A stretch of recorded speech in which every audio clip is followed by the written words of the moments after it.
What's up guys, it's Drac and I want to introduce you to the coolest little foam flinger on the market. This is the Payara and it's a work in progress that's been going on for a long time. So I hope that you enjoy the overall sleek stylings of it. It's got some unique features, it's very compact, it's very cool. But before we talk about this version, I want to tell you where we came from.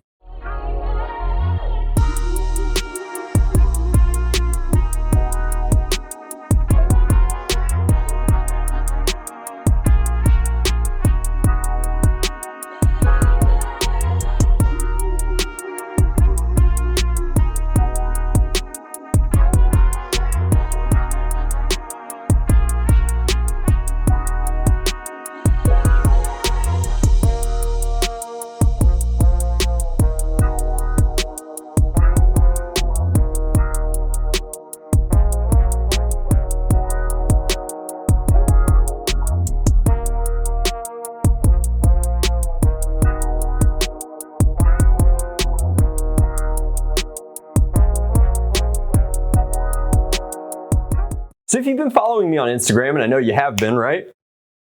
Then you've been sure to see this in a few different SE&C wars and posts as we've been tinkering with this platform for a little over a year now. What is it? Well, so this is the Piranha, and you might note that it's mechanically fastened in a few interesting ways, but shares a lot of features. It is a Bullpup grip forward, semi-auto solenoid driven blaster, and that's realistically all of the features that you find in the Payara. What it lacks is kind of a certain sort of overarching hardware kit and design language, and so that's sort of what we've been refining down. And then this has a destiny. If you are curious about it, this is eventually going to become something else entirely. If you've ever played Pokemon and you're familiar with this sort of evolution, sometimes they split into two different varieties, each with its own strengths and weaknesses. But I wanted to show you guys kind of where we came from and then where we jump cut into, which is in here. So this has a few of the different features kind of separate, and it'll be easier to explain sort of what makes this design so novel, so cool, so interesting. So first off,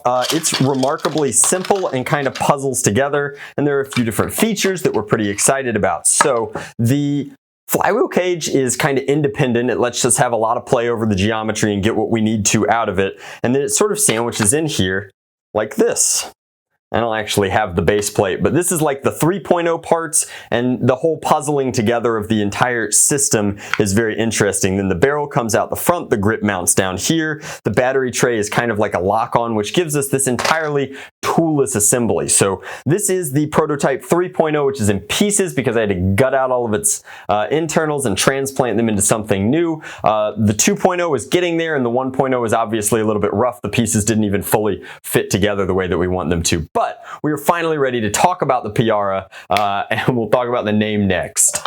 So this is the 4.0, realistically the 4.1 of the Payara, and it's at the point where we're finally ready to tell you about it, talk about it, do more than a teaser, explain kind of the process and why it is what it is and how we're going to sell it and where. So because of the kind of fish teeth opening hinge system and the overall shape and design of it being somewhat aquatic, we wanted to call this guy the Piranha. That is until we realized that Captain Slug has been working on something called the Piranha for years now. It was actually at APOC, I think way back in 2015 or 2016, and we didn't want to take the name from him, so instead I did a quick Google and found out that there's a fish with gigantic teeth, check out these chompers, called the Payara, which coincidentally sometimes eats piranhas.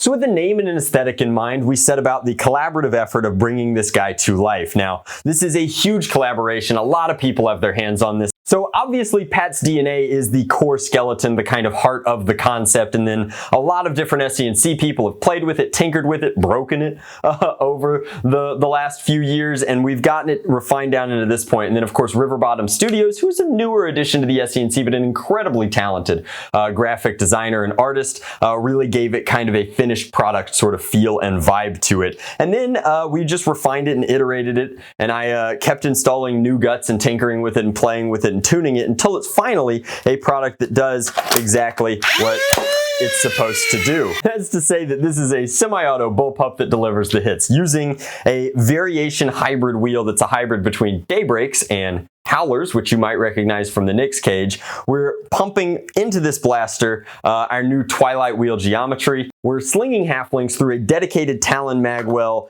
and a solenoid-driven pusher into a 3S motor system using that Twilight Wheel geometry to give you roughly 150 FPS, a little more, a little less, depending upon darts and barrel type, through a barrel, very small barrel, admittedly, since that's less than about 4 inches, and it's just very, very small. To give you an idea of truly how small this is, I want to show it to you next to a Strife. And so there you have it, like legitimately roughly the same thickness and just a hair longer than a Strife, and it's doing way more than a Strife. It saves a little bit of space by virtue of taking advantage of half-length dart geometry, as well as locating its battery in the back here, which is not only great for weight distribution, particularly when shouldered, but also lets the blaster be very symmetrical, just like its namesake. We wanted it to be almost pseudo-organic. I'm a big fan of like biomechanical sort of engineering and design, and this really strikes a good happy medium.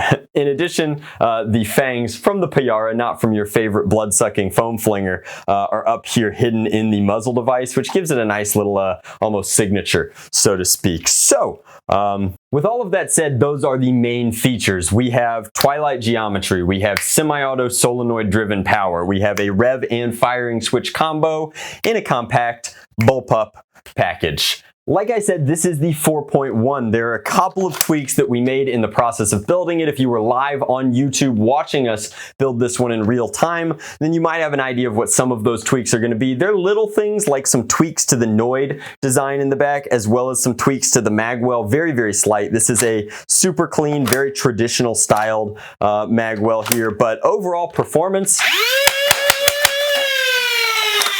is pretty slick. The ergo and weight balance we're incredibly happy with. The overall control system is snappy and responsive, which is very, very nice. And the profile just looks exactly like what we were going for. The grip is quite comfortable. Again, you have hundreds of SE&C hands to thank for that over the last year or so. And the logo is actually quite mean. Can you tell that River Bottom Studios does a lot with logo works? Obviously, on the production runs, this will say Payara and not Prototype, but it was ready to offer to you guys.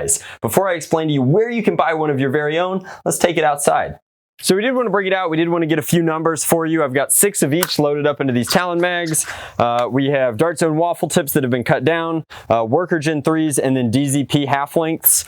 Let's or bamboo half lengths, I suppose. Let's go ahead and start with the Dart Zone waffle tips. Compact frame means that I'm actually going to have to face away from the camera or shoot left-handed. I'd rather shoot with my dominant hand, so. Well. 146, 148, 118 is a little weird, and then 156. So that's about where we expect these guys to be. Let's go ahead, we'll do the workers next. 145, 53, 137,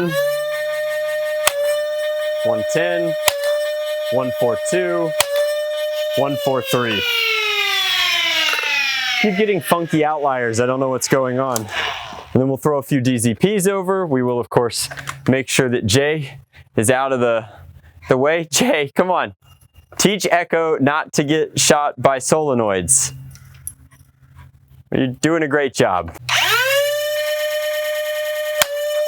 118, duplicate 118, 114, 113, 123. That's actually just super duper interesting. I guess Daybreak Geometry and Dart Zone Pro darts shoot a little bit softer, but hey, assuming that that's consistent across the board, that's kind of cool. Now I know how I can use my Payara at End War 2021. It's coming up soon, guys. It's going to be great. Whew. So with all of that said, I've saved the price for this segment because I wanted to tell you guys that with all of that tech crammed into such a cool package, we're able to offer this one at probably our most affordable, like full-class primary blaster price yet on nextlevelnerf.com. If you haven't checked out nextlevelnerf.com, that's my new web store where I'm offering commissions for the first time in years. It's got a color picker, it's got a feature select, like there's a lot of different options over there, and I encourage you to take a peek. But the Payara is our first in-house blaster. So far we've been doing just dedicated builds of either blasters that we've modified or licensed blasters from incredible creators in our hobby. And as such, we're kind of calling our in-house blasters Dead Set Legend blasters, which if you're from the land down under should be a colloquial that you're familiar with, but I thought it was really cool and highly appropriate. This one's coming in at $400, and that $400 is for the first half dozen of them, as we are currently still tweaking the noids and working on that technology and getting it fully refined. I promise you that you will be one of the first ones to have one. You can use the color picker to select whatever you'd like, but we wanted to bring it in as low as we possibly could, and that's $400, making sure that everybody gets paid, everybody eats, and you guys, most importantly, get a really cool semi-auto primary class blaster for your super stock wars. Also, this kind of serves as a test for me. In the past, I would have 100% launched the Payara as a Kickstarter build, but that drags out the timeline, and even though there is going to be a timeline attached to this blaster for you to receive that pre-order, I wanted to limit it, make it super exclusive, get a few really high quality ones out there at that price point, and I wanted to do it through the web store, which I think is a really good test of the web store as a platform to launch these DSL blasters in the future. But the Payara is going to be our first one. I hope it's popular. I hope it does well. I hope that you guys love it as much as I do. I'm a big fan of Bullpups, you know that, and I also really like solenoid driven design. I think that it's very cool in terms of its overall response and action. There's something very nice about a mechanical trigger response like that. It feels almost real steel-esque. Whether that's a plus or a minus for you is up to personal taste, but completely toolless disassembly lets you take this thing down and take a look at the guts very easily. And I want to be clear, there's absolutely zero pressure. I will, after the pre-orders are fulfilled, open this up for sale to the general public, but I wanted to offer a few very dedicated fans and viewers the opportunity to pick one of these up as soon as possible. So thank you guys so much for your support. Thanks for checking this out. It means a lot to me to have an in-house blaster at nextlevelnerf.com, specifically kind of catered to my personal preferences and ergo, and I think that you guys will really dig it too. Even if this blaster in particular isn't of personal interest to you, I would suggest checking out the website anyway. Not only because my buddy Spam and I have sunk dozens and dozens of hours into trying to make a website that looks as professional as the products that it produces, but also there's a bunch of other stuff hanging out on there. There's a couple of one-offs, there's a few components, there's some really neat stuff. And I think that there's realistically something for just about everybody on the website. With all that covered, thank you guys so very much for watching. I hope you really enjoyed this video. I hope you enjoyed this first look at the Payara outside of little Instagram sneaky peeks and Twitch peeks. And I think that it's a really cool little project. Let me know what you think in the comments section down below. Much love, Nerf on Drac out!